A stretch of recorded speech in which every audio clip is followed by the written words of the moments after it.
Forsaken is the afterlife where the survivors must stay alive while being hunted. Once the timer ends, the survivors get a quick break and then must do this over and over again. Today, we're going to look at these hunters, aka the killers in this game, to see if they're actually all that evil, or they have just been wronged and now only want revenge. First up, Cool Kid. So Cool Kid is actually based on the real-life Cool Kid exploiter group, in which they would hack many Roblox games like work at a pizza place. But in the world of Forsaken, Cool Kid is just one person, a person with a dark history. Yet, so Cool Kid's description reads, an adopted son from a single father with a childlike curiosity, but with the strength of a monster. Yeah, if you didn't know, Cool Kid is actually 10 years old. He appears as a red, flesh-like humanoid that can kill fast and traverse fast. He is known for his associations with a vandalization group called Team Cool Kid. Yet, so Cool Kid's history starts off with him being adopted by 007 and 7 after Cool Kid was left on his doorstep due to having a skin condition. Yet, if you didn't know, 007 and 7 would actually give up his life of crime to try and be a good father to Cool Kid, but that wouldn't last very long because Cool Kid would eventually find 007 and 7's old hacking devices and use them to cause havoc.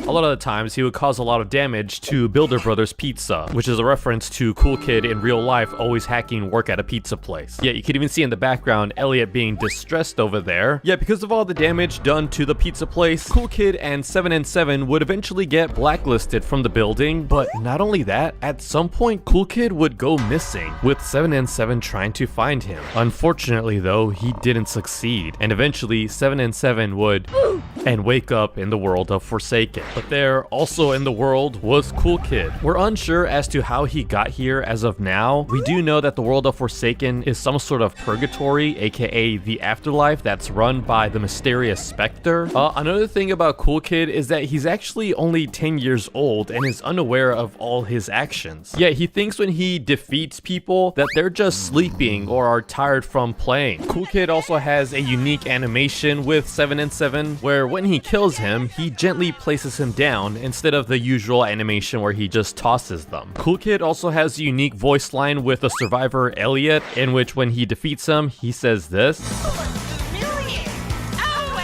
Again, hinting at how he used to cause destruction in the pizza place. Another cool thing is when 7 and 7 is the last man standing and Cool Kid is the killer, a song known as Plead will actually start playing. Another sad thing about 7 and 7 is that he's not liked by most of the survivors in the world of Forsaken. This is because he revealed the truth about him and Cool Kid, and thus they often ignore him now. One by one by one by one. So a lot of his lore can actually be read through his description, the physical manifestation of pure malice, hatred, and negativity himself. The one who despises no one else more than the former admin Shiletsky. With the Daemon Shank in his hands, he can summon beings of rot from the deceased, as well as target survivors from afar, poisoning them in the process. Yet, so in real life, 1 by 1 was actually an urban legend that, yeah, was actually made by the real Roblox employee Shiletsky as a joke. It was revealed here in this post by Mr. Doombringer, in which it was called The Real Story Behind 1 by 1. It details how Shiletsky mentions the evil 1 by 1. Again, this was all purely a joke, but in the world of Forsaken, he's actually the physical manifestation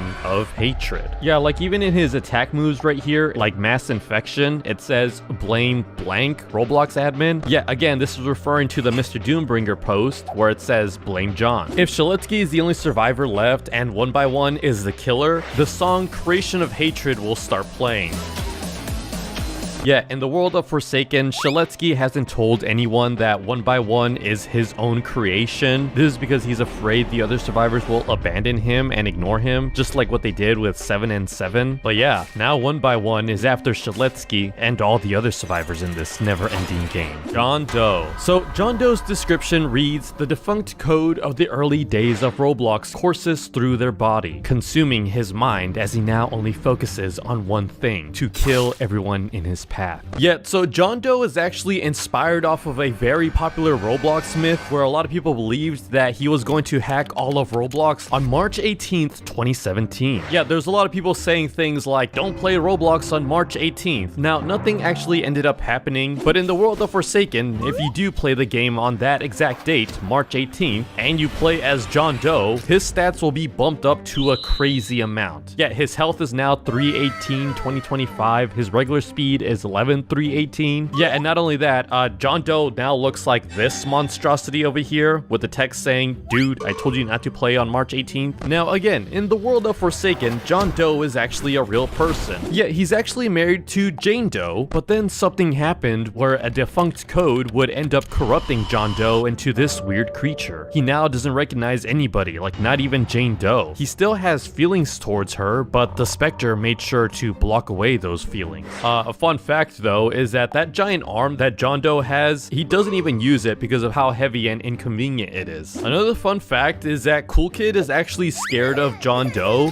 This is because his father 7 and 7 would tell him stories of the evil, corrupt John Doe. Now, as for John Doe's appearance, it's actually based off of this old script in which it would just kind of jump scare into looking like this monstrosity here. Yeah, funny enough, John Doe's original design in Forsaken was supposed to look like this. I'm glad they changed it though. And as for his wife Jane Doe, she's actually going to become a survivor in the near future. Hopefully she'll be able to get him to have a change of heart. Jason. So this is the same Jason from the movie series Friday the 13th. Now his skin is actually based off of the Roblox game Survive and Kill the Killers in Area 51, which is an old game from 2014. And his description reads, a man whose identity is covered by a crude hockey mask, wielding several tools at his disposal, along with his thirst for the cat and mouse chase. Yet you'll notice that he's the only killer without any range attacks. Because of this though, he's also the fastest killer in the game. Another thing is, if you look at all of his abilities, you'll see quotes here. Make them remember. No place to hide. It'll be easier for you than it was for him. Kill them. All of these are being said by his mother. Which, yeah, in the movies and in the Friday the 13th game, it is actually Jason's mom that fuels his rage and need for vengeance. Yeah, a quick lore about Jason is he once used to be in Camp Crystal Lake until he would accidentally drown, but then come back to life and seek revenge on those who did him wrong. Yeah, and just like John Doe, he gets a huge buff whenever the date is Friday the 13th. Unfortunately though, Jason is soon to be replaced by another killer called Slasher. This is due to copyright reasonings, though it seems like Slasher may look and play very similarly to the current Jason we know, Noli. So Noli is the new up-and-coming killer of Forsaken. It's actually based on the old popular urban legend, in which back in 2010, if you went on Roblox and typed in Noli, there would be this account called the same name, but what was strange about it is that there was no Roblox character tied to it. On the location/last scene, instead of giving a date or time, it would just say question mark. And when you try to click on the Noli account, it would take you back to the Roblox homepage. Yeah, it was a very strange phenomenon that was happening that a lot of people started theorizing what was going on with Noli, some even putting weird text such as Noli will return. Yeah, there's even cults based off of this whole myth thing. Yeah, Noli is actually deemed to be one of the first myths in all of Roblox. But in the world of Forsaken, Noli was actually an exploiter who worked alongside 7 and 7. Together, they would hack and cause trouble all across Robloxia, but then one day, 7 and 7 would pressure Noli to take the Void Star. Now, this Void Star was actually said to help Roblox admins, but to Noli, it was turned against him. Noli would become corrupt by this Void Star, and now all Noli wants is revenge against 7 and 7. Guess 666. So this is actually my favorite upcoming killer. Guess 666 is actually based off of the iconic Roblox myth of the same name, where people thought that there was an account called Guess 666 that could have admin powers in any game they joined, and that they also had the ability to ban anyone they wanted. In the world of Forsaken though, Guess 666 was an average Roblox player. Yet they were actually best friends with Noob. But unfortunately though, something would happen that would tear them apart from each other. Yeah, it was actually revealed that something extremely bad would happen that would just completely end their friendship. Noob would actually try to apologize to Guest 666. You can actually find his letter here. It reads, "Hey Guest, it's been a while. I have no idea if this will ever get to you, but hopefully it does. Can we somehow meet again? I regret so many things, and recent events have made me realize some things about myself." And then there's a lot of blocked out text here. "Why you disappeared? I was the one who hurt you. The rest of the letter is unreadable. It's blotted out. Yeah, so unfortunately, this letter would never actually make it to Guest 666, because unbeknownst to Noob, Guest 666 would get banned by Builderman. The Spectre would then forsaken Guest 666 and transform him into this monstrosity. Yet his original form is more so supposed to look like this. Despite all this though, Guest 666 does regret everything that happened between him and Noob, but unfortunately Noob doesn't know what happened to him and thinks that they abandoned him. It's why Noob is often looking sad or distressed. Some facts about Guest 666 is that he's actually jealous of Guest 1337, often thinking to himself, why can't I be like you? And then when Guest 666 sees Noob in the world of Forsaken, he says, that can't be them, my best friend? Azure. So Azure is another upcoming killer with another very tragic backstory. Yeah, they were part of a cult that worships the Spawn, which is the belief in the ability to respawn or resurrect through it. But someone else that was also in this cult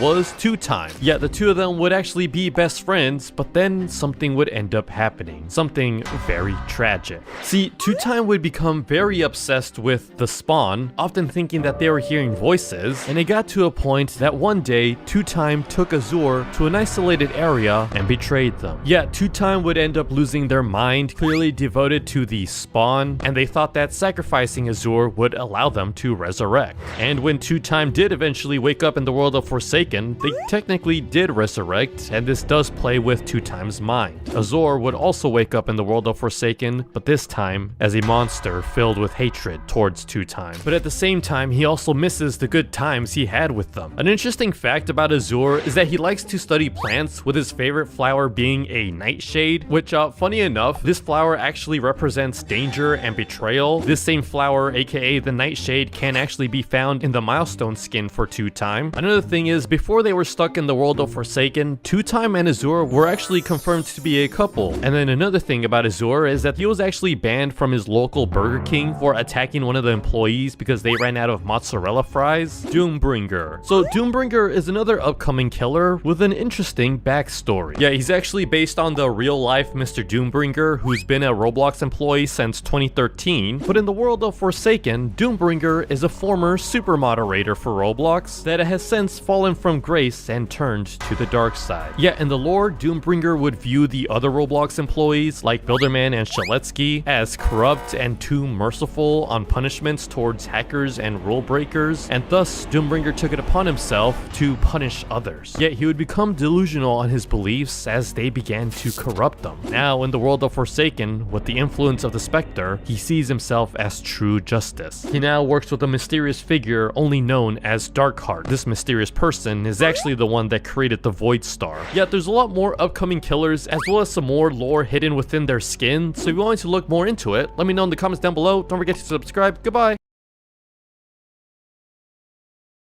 What is the lore of the survivors in Forsaken? You may be surprised, but even though they're considered the good guys, many of them did something horrifying to get themselves trapped in the world of Forsaken. If you don't know, Forsaken is this alternate reality where the main villain, the Spectre, traps these survivors and kills them over and over again for all of eternity. But why? Why these specific survivors? Well, we'll start off with Noob here. So in Noob's description, they're described as being scared but still pushes on, wanting to find a way to escape out of the world of Forsaken. Yeah, you can even see it in Noob's expression. He's always seen to be scared and nervous looking. Even with speaking to other survivors, he's constantly stuttering, again displaying his nervousness. But that wasn't always the case with Noob. See, Noob used to actually be cheerful and even playful back in the day. He actually used to be friends with Guest 666. The two would always hang out and everything would be happy, but then something would happen, and this something would cause them to stop hanging out. And we don't really know what exactly caused these two to stop being friends. I'm sure that'll be revealed once Guest 666 is released as a killer. Many people believe he'll be the next killer right after Noli. But yeah, it was losing this friendship with Guest 666 that would cause Noob much distraught, pretty much leaving him to be quiet and withdrawn from talking to the other survivors. Not only that, but one day Guest 666 would also just disappear, and him disappearing is kind of a reference to him getting banned from Roblox Roblox. Yeah, it was actually Builderman that would ban Guest 666, but Guest 666 is unaware of this, so most of his hatred is going to be towards Noob,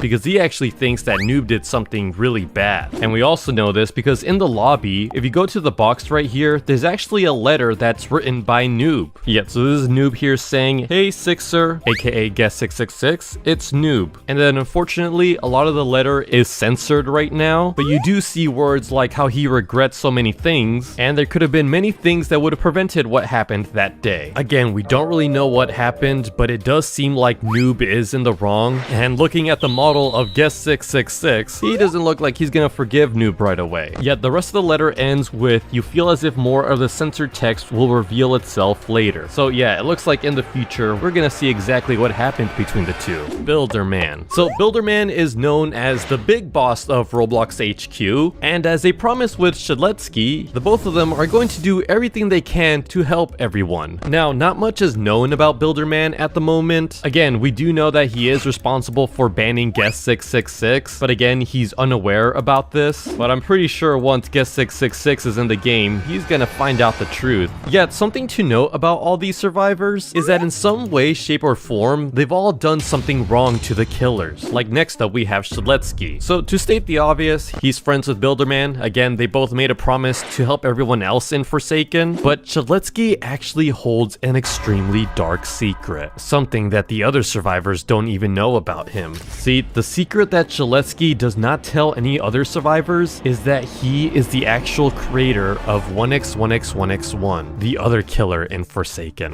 Yeah, if you ever read Shadletsky's information here, the first thing that's read is Blame John, his first name. And if you read 1x1x1x1's bio, it reads the physical manifestation of pure malice, hatred, and negativity himself, the one who despises no one else more than the former admin Shadletsky. And even in his abilities, Mass Infection, it says right there again, Blame John. Yeah, this is a reference to a forum post from a long time ago that talked about the whole 1x1x1x1 myth, and it says here, he mentions the evil 1x1x1x1, so that's where the name comes from, Blame John. This is a real post from an actual Roblox admin, which yeah, John is the whole creator of this myth, but in the world of Forsaken, 1x1 is literally the embodiment of hatred. Like when Shadletsky is the only survivor left in a round, and the killer is 1x1x1x1, the song will change to the creation of hatred.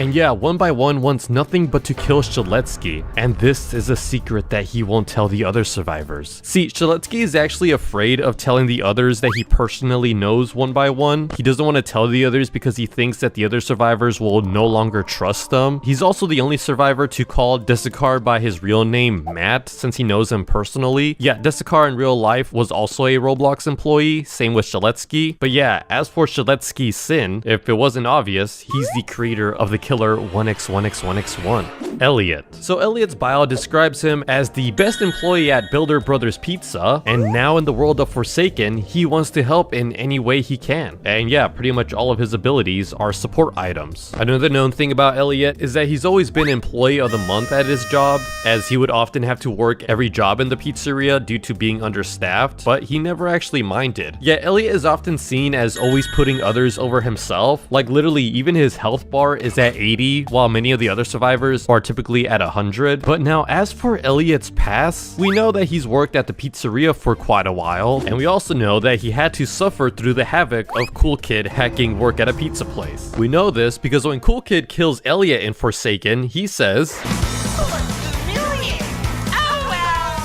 but yeah, Cool Kid would constantly be destroying work at a pizza place, which made Elliot dislike both Cool Kid and Cool Kid's father, 007 and 7, for bringing Cool Kid to the pizza place. Yeah, Elliot's typically shown to want to help the other survivors by giving them pizza, but he's much more hesitant towards 007 and 7, but even then, he's still willing to put aside his differences to help him. And so now what's Elliot's sin? Banning Cool Kid, 007 and 7. This is actually one of the saddest lores in Forsaken, Forsaken. If you read his information here, they were previously infamous for their exploits, but he had a change of heart after gaining a son, his son being Cool Kid, only to then lose him after a series of unfortunate events. But yeah, the lore of 7 and 7 is that he used to be a former hacker and exploiter, often causing havoc across Roblox alongside his best friend Noli, and this was prior to Noli finding the Void Star. But yeah, 7 and 7 would be hacking until one day he discovered a baby on his doorstep. This baby was actually Cool Kid. 7 and 7 wanted to be a good father, and so he retired from hacking and took the time to try to be a good dad. Yeah, it's actually kind of sweet that 7 and 7 wears his shirt because Cool Kid likes it and thinks it's funny, though as Cool Kid would grow up, he did eventually learn about his father's past misdeeds, and so Cool Kid would also cause havoc similar to his father, mainly at the Builder Brothers pizzeria. Yeah, this would eventually get to a point where Elliot would eventually ban both Cool Kid and 7 and 7 from the establishment for life. And then at some point, Cool Kid would go missing.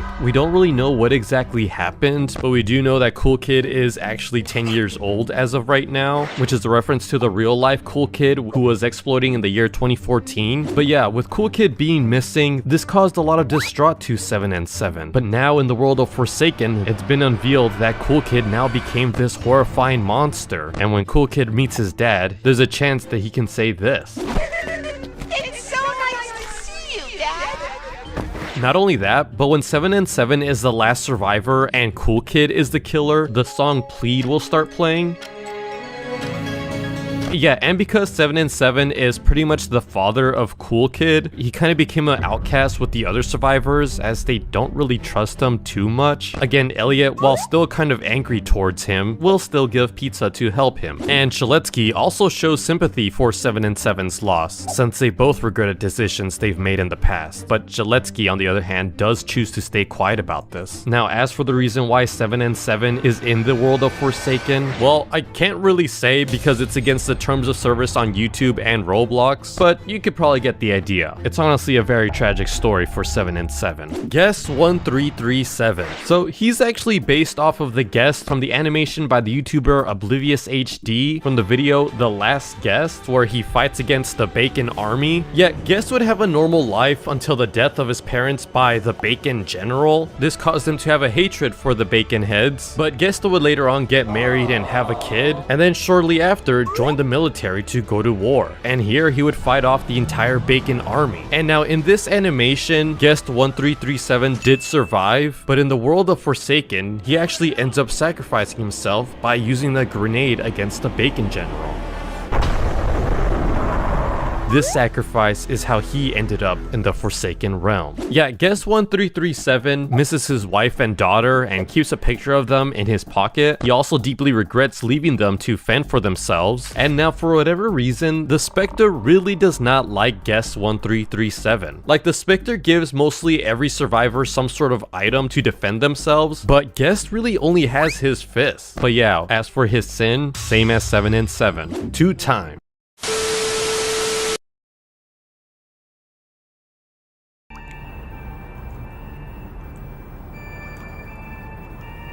They say that we malfunction.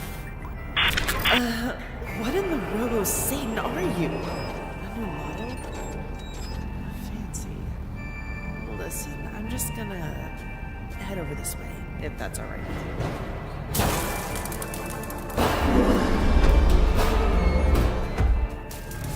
You hear that noise earlier? Sounded like something big moving. Could be another pipe bursting. This place is falling apart. Yeah, well, if something does jump out, you're going first. You're kidding? I'm hiding behind you so fast you think I teleported. Come on, come on! Don't glitch on me now!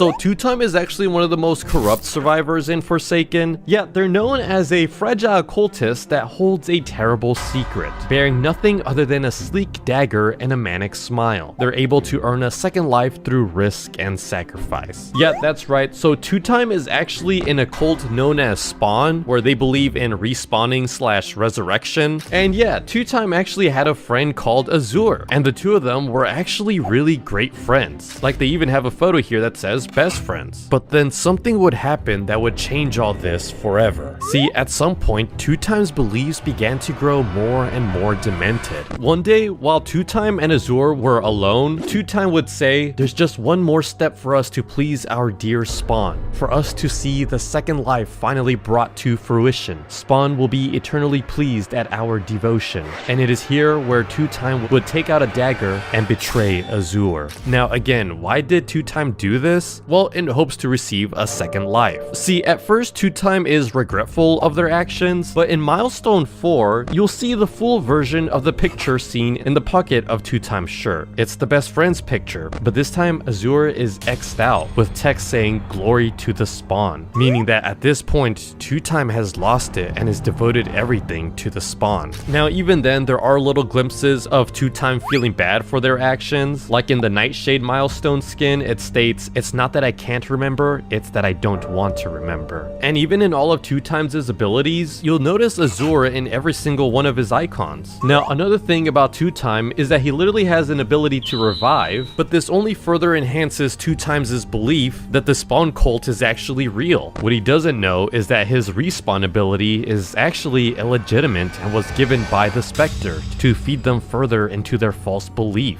Yeah, Two-Time is just completely unaware of their second life being illegitimate. He still strongly believes in the cult, as he's often telling others about it. And what's also creepy is that after he respawns, he actually keeps a smile and doesn't frown until he finally dies. And now as for Azure, he more than likely will be a future killer, as he probably has a lot of hatred towards Two-Time. Now what is Two-Time's sin? Betraying his best friend. But another magic user in the survivors group is Dusakar. So not much is known about Dusakar aside from his real name being Matt Desek because of Shaletsky. He is often seen rhyming a lot and can be somewhat competitive with Cerulean, an upcoming survivor to Forsaken. As for his sin, we don't really know yet. Toph. So Toph is an interesting survivor. He's actually mute and communicates using hand signals. Like, even all his chat messages to the other survivors are just emojis. But yeah, he sees himself as Builderman's right-hand man, as he's actually a demolitionist who used to blow up and destroy the houses of terminated users at the will of Builderman. But now there were a lot of Robloxians who protested against the act of destroying these homes due to accidental terminations. Yep, been there before, Roblox. And this did lead to demolitionists being hunted down by the angry protesters, and due to this, Toph would lock himself in his home with traps in case any protesters comes wanting vengeance. Yeah, like Toph even knows some of the survivors because, unbeknownst to them, he actually was responsible for blowing up their homes when they mysteriously vanished. As for where Toph's name comes from, it's actually short for epitaph, which is a funeral oration, which is a short text that's written over a gravestone. Kind of morbid and dark. But yeah, as for what Toph's sin is, he did something really bad to Cerulean. Like,